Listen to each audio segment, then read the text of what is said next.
How's it going, guys? I've been having a ton of fun with weather painters, been delving some more into them, got a bunch of good replays for you guys with some hopefully teachable moments here. This deck is unhit in the next event, the Theme Chronicle one, as far as I've seen, so I'll be posting a video on that as well.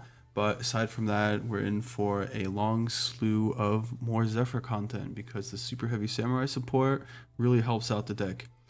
Anyways, back to this one. This was the deck list I used to play before the super heavies came out. Now I think Duel definitely gives a lot more value. If you want to check out some other options, be sure to look at my last video on weather painters. I'll put a link in the description. Basically, since Duel has more value now because it really hurts like Mannadium and super heavies, you might want to swap Reese map for Small World as well. So maybe your list will look something like this. Pretty much we take out the evenly because it's never going to resolve against a full Mannadium or super heavy board anyways. And instead we add the Drolls in that spot because they really hurt those decks when they're trying to set up, as well as being a really good small world bridge. You can bridge the majority of your cards here. You have the Gdarla as well. You can bridge Snow due to both of these cards having 0 attack. You can bridge the Cloud because it's also a wind. You get access to Gdarla because it's also a wind. And you can maybe even throw in some stuff like a Kurikara. You should be able to find that as well. If you start with the draw, that can help you break boards. Otherwise, just Gdarla. And yeah, talents, maybe we also need to start considering some other things like some more nibs, but that's all pretty format specific. So for now, I'm going to show you one more list I played without using the floodgates if you're interested in that. I was testing this because I was playing in one of our Fatsoy tournaments. Feel free to join Saturdays at 6 p.m. Eastern, hosted right here on this channel. If you have any questions on how to join, be sure to leave a comment. I'll get right back to you. We can go. I can probably just link his Discord as well. That's where most of the organizatory stuff will be happening. And there's always a special ban list in place that bans out all floodgates. So we had to take them out. Of course, there's really great synergy in having like continuous spells for the Weather Painter Thunder.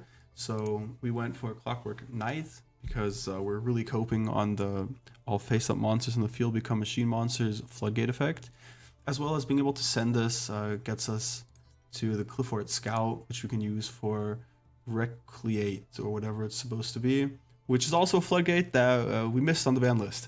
So I was testing this out in ladder, and I got one game on this as well. Pretty much, this has a better grind through the engine if you can get set up, because we do run more engine cards. More of the spell canvases here help us go into a Rainbow Painter early on. But of course the floodgates are just super strong. There's a reason they're all limited, and there's a reason we were running those originally. We also added a Rain Painter, which I like because it helps you get your canvases out of your hand, even during your opponent's turn, and they can combo with the Snowy canvas. And we have an Aurora in here just because I wanted to slap it in for the tournament. All right, let's get straight to our matches. All right, we got quite a few matches here, so I'll try not to make the video take too long. We're going to start off with this hand here. We're going to commit into a single negate off of our Link, as well as having the Rivalry and the Ash Blossom to back it up here. And this works because we did get access to another canvas here, and we're sacking all of this. We would have preferred to have the Cloud Weather Painter, of course, to get back our 2 back rows, but we're just hoping this will be enough. They have the Lightning Storm, so it's a good thing we did go into this, or our entire board would have just been gone. And it turns out they're playing a going second deck as well. After ashing this, namely it is Ancient Warriors. Now this guy just threatens my Weather Painter anyways, so we're going to use the secret effect. If your opponent would special summon a monster, you tribute this guy to just negate the summon. It's basically Solemn Judgment. So we're going to be clearing this guy, fortunately.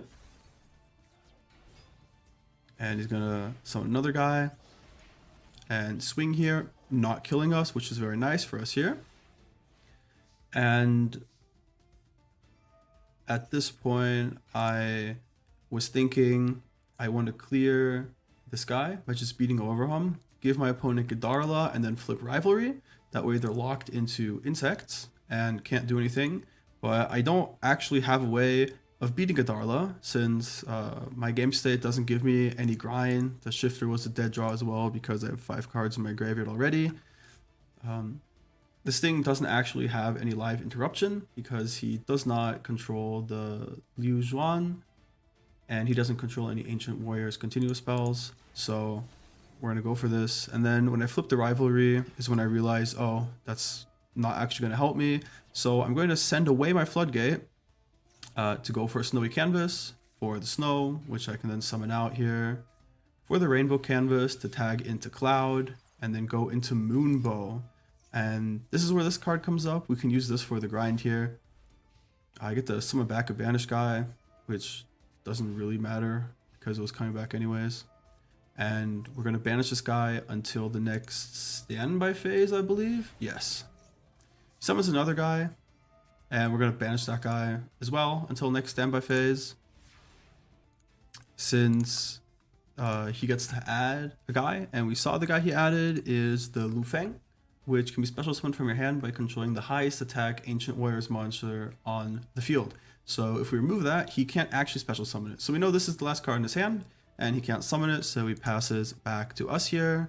We draw Nib as well, which doesn't do much, but we do get 2 guys. Both of the banished guys come back. We can beat over this one, use the Snow to just banish it, and swing in for some chip damage. And then during the next turn, cards are going to all come back in the standby phase here. Gonna go battle phase. We'll just remove this once again. And our opponent sees the writing on the wall, knowing that we're just going to keep looping this over and over again, and surrenders. Alright, this game, we're playing against Salamangreat here, and it's not really the most enticing game. I'll just fast forward through this. Pretty much we have a choice here, and we're going to just sit on the Fissure and get rid of all these other guys for a negate, as well as just have the skill drain. And this is the reason we play the Floodgates, is they just really support the deck to get to an actual grind state. Since if we didn't have these Floodgates here, if they were like hand traps or something that would only offer 1 disruption instead of a continuous form of disruption, we had to sacrifice our grind game by sending away the Snowy Canvas to make our Rainbow Painter. So we need something to help keep us in the game until we get into more engine. Now you can replace these with more engine, and then maybe you actually get to have some follow-up on your board, but then you have to hope that just your negates will be enough against the meta contenders. So pretty much this deck can't play under these 2 Floodgates, and the negate, just the Fissure is basically enough, and they just surrender here.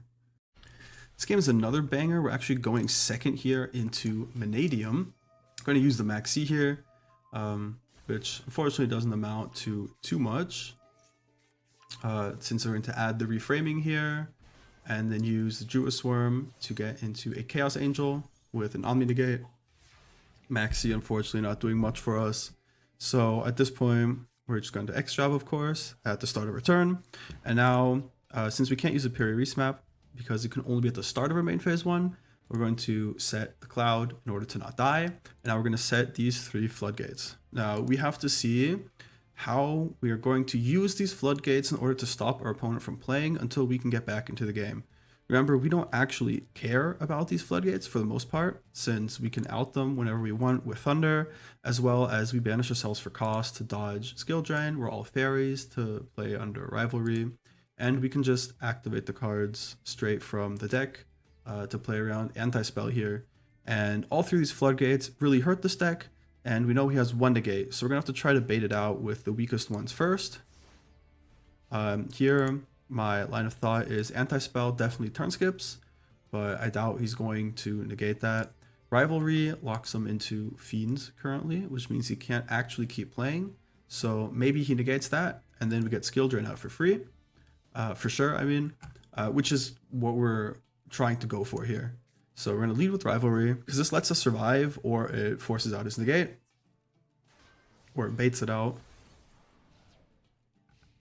Alright, and looks like he can't do anything here under the Rivalry, but he does still have the Unaffected by Activated Monster effects and Indestructible by Battle Chaos Angel.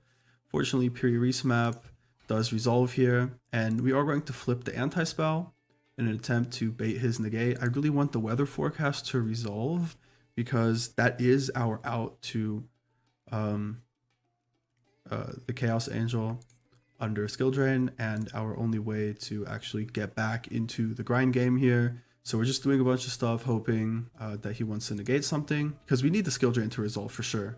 So we have the Rainy Canvas here to bounce that, and at this point I kind of also forgot that I can't activate my field spell because of anti-spell. But this does get rid of this for now, and we get Max Seed here. So I'm thinking I might as well fire my Max Seed as well. Maybe he does something this turn, then I get to draw. Maybe he doesn't do anything this turn, and then I'm super fine as well. And this also plays around Called By, because if he Called Buys my Maxi, his is also negated the way the chain resolves. So he's going to beat over this, and now we're going to flip Skill Drain in the end phase, because we know that he just set the trap again. So this is guaranteed to resolve here. And now we use the weather forecast to get out our Thunder Canvas. And I'm pretty sure he can't negate this. We can go ahead and check, because we saw him search for reframing at the beginning right here when a spell trap card or monster effect is activated. So this doesn't actually negate the effects of spell trap cards, only the activations of spell trap cards. And since this was already on the field, no, sorry, this one gets activated, so he could have negated the forecast, but he can't negate the Thunder Canvas because that's when we placed. So this one actually never gets activated. However, we do activate the effect of our Thunder Painter using the Thunder Canvas, which he is going to reframe him because he's afraid of it here, because the Chaos Angel is under Skill Drain and is affected by everything again. But unfortunately, this negates the monster. Well, unfortunately for him, because now we get to use Cloud to bounce the other guy, and being locked under all these floodgates, he can't combo off with his field spells or anything. He's going to surrender here. So this one's a bit awkward. We're going second against Blue Eyes, and we open double Piri map, where it's not a once per turn, but you can only activate it at the start of your main phase one. So after you've attempted to activate the first one, or you successfully did, you can't use the other one because it's no longer the start of your main phase one. And as it always is, withdrawing two of them, your opponent will have the Ash Blossom. Very unfortunate. We're hoping Fissure clears here for us. I don't really see a point in setting the Rainbow Canvas. Maybe we'd have it next turn, but we'd also just lose to like back row removal. We're going to lead with the Pure map again, and we only pay 2,500 instead of 4,000 because it's half of our life points. So we have the 1,500 life point off special edition deal. Very nice. And Skill Drain doesn't do anything here. Maxi doesn't do anything. We need the Cloud. Cloud is a pretty good add here. We use a Snowy Canvas and it gets MST'd. So that's kind of awkward, especially since he gets out the Blue Eyes Jet Dragon. And we're going to use Forecast for the Thunder Canvas, summon out Cloud, and we're going to bounce this guy back to hand. So this doesn't really matter as much. The thing is, he just summons out next turn again, right? But the Blue Eyes Jet Dragon has the text on it. At the start of the damage step, if this card battles, you can target one card your opponent controls, return to the hand. And the Thundery Canvas has the text, at the start of the damage step, if this card battles an opponent's monster, you can banish this card, return that opponent's monster to the hand. Now, the important reason I did not attack into his Blue Eyes Jet Dragon is because of turn player priority. Since it is my turn, if I attack him, my effect will go on chain first, and then his will go on chain afterwards, and then his resolves first, and he bounces away the trap card, and I wasn't sure if it still works out like that then, or if it gets negated. So I'm passing here, and I'm letting him attack into me, We're going to use the canvas here to tag out again. Of course, he summons out the alternative, targets my guy, so we can use Snowy Canvas. And he can't attack with the alternative, so he has to go with the Jet Dragon. And now you can see this in action, where he goes on chain first, and I chain my effect to his. So he gets bounced now, and only then does the trap come back to my hand. And I get to live for another turn. Very nice. Now we just summon back out all the painters here, swarming the field. Finally, going into our negate here, using the cloud to set back. And here is where I make a slight misplay. Actually, I think we're out of canvases, right? Yeah, I think we could have, I could have used the canvases in a different way. So I don't have another snowy canvas on the field. Then we could have used Thunder Painter to send away Fissure. Instead of, yeah, that's what I tried to do. But unfortunately, the only one I have left in deck was a snowy, and you can only have each one once on the field. You can only control one snowy canvas. So if I thought about this line a bit earlier, or a bit longer, I guess, I would have found a way to actually remove the dimensional fissure. And now when we make access code, we actually have the link in the graveyard, not in the banished zone because of fissure. That way we get to pop his monster here, and then we just get to swing for game. But he just scooped, so it never mattered. Whoopee!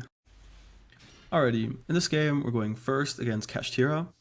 And right here, we're going to use the Prosperity, and they chain Maxi, which, joke's on them.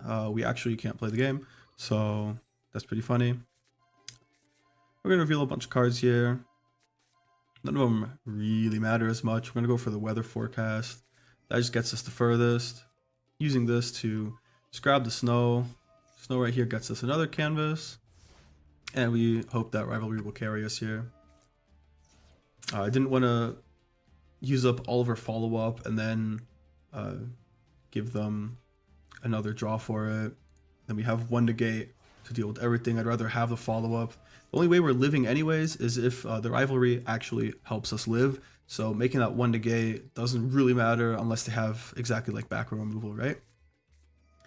So they're going to go for some cash stuff. We use Rivalry here because that locks them into only having one of these guys. And we're going to tag this out right away and to get another body because we have screwed up our zones. And I think this canvas should be somewhere more where all of them can tag out. I can chain this multiple times as well, but only one of them will resolve. That way I get to keep it for next turn too. So this way we still get to go even on bodies. So that's something that's pretty nice. I'm going to summon these guys out. Summoning out the cloud first is what I usually like to do, because if they out something on the board, then the cloud's already there to start bringing back canvases.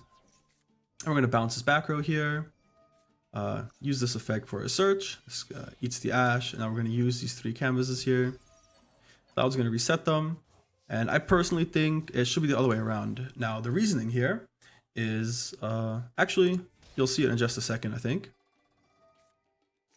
Alright, using the cloud to search for another dude, summon another guy. This gets us another +1 body. Alright, now we're going to summon all these guys back here. Now, what I like to do is I like to keep the link and a painter on the field. That way we have a negate at the beginning. So when we start bringing back our weather painters and they try to interact with them somehow, like a Gamma, or they use a Maxi especially, we can still negate that and then get back all of our guys. And they also can't imperm in the draw phase or something before our negate is live to turn off the weather painter rainbow. So right here, we can use these three negates that are under the link, of course. But if we place the rainbow canvas in the middle and the snowy canvas on the side, this fourth weather painter here would be able to then tag out at the end to give us a fourth negate. So that's the special tech. I should have definitely gone for that here. This game, I don't think it matters actually. Just gonna negate all this stuff. So we're gonna negate all of this. And as you can see here, we are out of negates now. But if we swap these two canvases, I could have used the Snow Painter at some point while they were controlling a monster to then tag itself out and summon a different painter to one of the link zones to give us a 4th negate for the turn. Fortunately, 3 negates is enough. 3 negates is usually enough, plus we still have them under rivalry. So fortunately, that gets us the win there. Alright, in this game, we're going to be going second against Scareclaw. And you might be thinking, oh, that's a free win, you have the max C. But no, lo and behold, they unfortunately do have the Call by the Grave. So they're going to start playing here without us having any disruption. But fortunately, we do have the Godarla. And if we didn't, we still would have had Pot of Prosperity to give us a chance to find it. And they're going for the Twin Saw here. Actually gonna read this effect because it has a hidden effect. This is basically just like Icarus Attack or Sword Soul Blackout, where you sack a Scareclaw and then you target and destroy 2 cards your opponent controls. If you control a Visa, Starfrost, you can banish those, doesn't really matter. But the secret effect is if a Link 3 or higher monsters on the field, you can banish this card from your graveyard. For the rest of the turn, neither player can activate the effects of Link monsters on the field. So that could become an issue for a lot of decks, actually. Nobody thinks about this because it doesn't seem to be that relevant, but it's pretty much always live when the Scareclaw Tryhard is on the field. So we're going to remove it from the field. Pot of Prosperity. Oh, by the way, if you guys are interested in what I'm banishing all the time, going first, it's usually going to be the access code. It's going to be 2 Moonbows, since you usually only ever need 1. Then I have 2 copies of Moon, so I'm getting rid of one of those. And then Ashura King is also for OTK lines, which I don't think will be necessary here. And Fortune Tune helps us make Zeus, but we still have the Nightmare Shark to help us make Zeus. So I'm running that one instead. Anyhow, we're going to reveal all these beautiful cards. Going to grab the Snow back here. Now we get hit by Droll, so that's kind of awkward. We can still play a little bit here. We're going to activate this to go for Cloud, and here he's going to use the Twin Saw. And he's going to target the Cloud and the Rainbow Canvas, and we cannot use Snowy to tag out because we are locked under Droll. So that's very unfortunate. We have to set the Rivalry, which fortunately is pretty good against this deck. And we still have the Thundery Canvas here. Now, use your Rival to get back another guy. At this point, we're going to flip Rivalry. This right here threatens Tryhard, which would be an issue. We can check its attribute is a Beast Warrior. These guys are all beasts, and this guy is a warrior, as well as Godarla, of course, being an insect. So we want to keep him off of the Tryhard because that is his boss monster and more or less his win condition. So using this now, it's going to force him to choose either beast or warrior because he doesn't want to keep Godarla, right? And he's going to chain the straddle here, which does absolutely nothing at all, which he realizes too late, and then he surrenders. Alrighty, in this game, I'm going to make a decision. I think follow-up plus Maxi is better than just Fissure in order to survive. So we're going to use the Thunder here to get rid of the Fissure. Remember, you cannot use Maxi while Fissure is on the board because this card needs to go to the graveyard and Fissure would make it get banished. So instead, we have some follow-up, some safety here, and we have the Maxi. I could shotgun it, but I was more playing around Gamma here. I also wasn't expecting to be first summon Kashtira. So we're going to use it here in chain in order to get our guaranteed draw. I think hitting the field spell is the wrong hit. I think Fenrir should always go for the Thunder Canvas since most lists are only on 1 copy. I don't think 2 is wrong. There's a good chunk that are playing 2. I don't think it's as necessary anymore now that Fenrir is down to 1 copy. But there was that 2 right here. But regardless, I run 3 field spell, I run 3 Snowy Canvas. This isn't like the super most important card, and this guy would just dodge it anyways. So I think he should have hit the trap. That was the wrong target. Doesn't really matter for this game though. He's gonna go off into his combo here, and now before he goes into his Arise Heart, I'm gonna use the effect of the Rainbow Canvas because I don't want Arise Heart to suck my guys up. Now our opponent uses Maxi, which is really funny because as you can see, when this guy gets summoned, he doesn't draw because he's actually still under Pot of Extravagance, which says, for the rest of the turn after this card resolves, you cannot draw any cards by card effect. Hilarious. Kashtira players in reading, am I right? So the problem with the Rise Heart, as I was saying, is whenever a card gets banished, it gets to attach any banished card to itself as material, which includes your weather painters, which have left the field. So they won't come back because they're no longer banished by their own effect, but they are now attached to the Rise Heart. So that's really a problem. Fortunately, we're just going to nib them here. We're going to make sure to chain our other painter to make it leave the field. That way it comes back next turn, and the nib token that our opponent gets is going to be quite a bit smaller. Well, not really that much. It doesn't really matter here, let's be real. It has 11,000 defense, but we have the Godarla as well as just the Thunder canvas to take care of it, and we win this one as well. All right, now this game, as you might be able to guess by the Weather Painter Rain in my hand, we are playing the version without the floodgates here. I was testing this on ladder, and I got a really good game in here where we managed to outgrind our opponent really hard, which felt really gratifying and shows off the power of having more engine available. So here we're going to use the forecast to just set the cloudy canvas, which is more or less worthless. I only have it in here for exactly this reason, because now we do have 3 back row here. So we're going to use all of these to link summon our beautiful Link Painter Rainbow. And it has 1 negate here. And our opponent is going to summon the Heavenly Zephyr Miradora. And this card is really awkward. But basically what this says is he targets one of my guys, and neither player can activate that monster's effects while this card is face up on the field.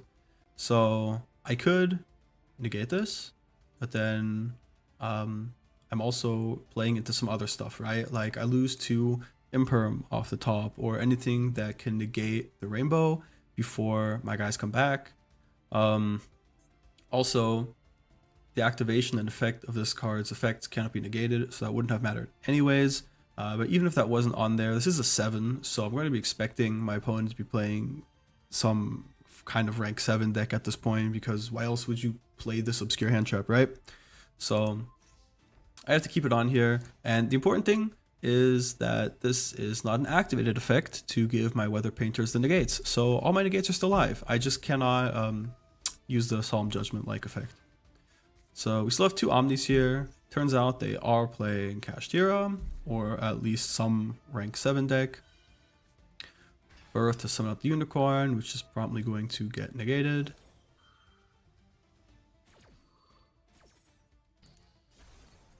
And then they're going to summon out the Scareclaw, and we're going to negate the Dark Anthelion Dragon that he decides to go into here. Now this gets to go into the scale and have my attack, which is kind of a shame because he gets to now swing over this. So we're going to flip the Thunder canvas here before he attacks as an intimidation tactic. It says the weather effect monsters in your main monster zones gain the effect. So this guy actually doesn't have the effect. He also couldn't activate the effect even if he was in the main monster zone. But we're just hoping this guy is kind of scared or something and doesn't attack, which unfortunately didn't work. Goodbye. And this is where we get to show off the slightly increased engine size paying off. And we're going to completely rebuild our entire board, bringing back 2 painters here. We get to summon out the Cloud. And we're going to use everything except for the Cloud to make our link. And this is important because now the Cloud gets to reset some of the back row here. So we get back a Snowy, we get back a Thunder. We're going to tag out for another copy of the Snow Painter, which we haven't normal summoned yet. So we're going to use this here again. And we're going to tag out into the Aurora just for some more damage. And now during the next standby phase, we're going to have a bunch of guys coming back here. We also have protection for our weather spell traps. Cannot be targeted or destroyed by the card effects. Again, we're getting halved here, and he is call buying this now. I don't care about this. This is just a bait, but the call buy on the Rainbow Painter would also turn off the one on the field, which means I no longer have my negates. So we're going to have to negate that. He's going to chain an Imperm, which we're also going to negate once again. It's not once per chain, fortunately. And now they use the birth, which we're also going to negate, and they do surrender here. But even if they had some Kashtira in hand or something, as soon as they special summon it, we can use our Weather Painter Rainbow Secret effect to just attribute ourselves and then send that one straight to the graveyard. Our opponent will be on 0 cards. And next turn, we will have all 3 Weather Painters coming back, and we get to set up the exact same board again. And our opponent will have nothing left, and we can just swing for game as well.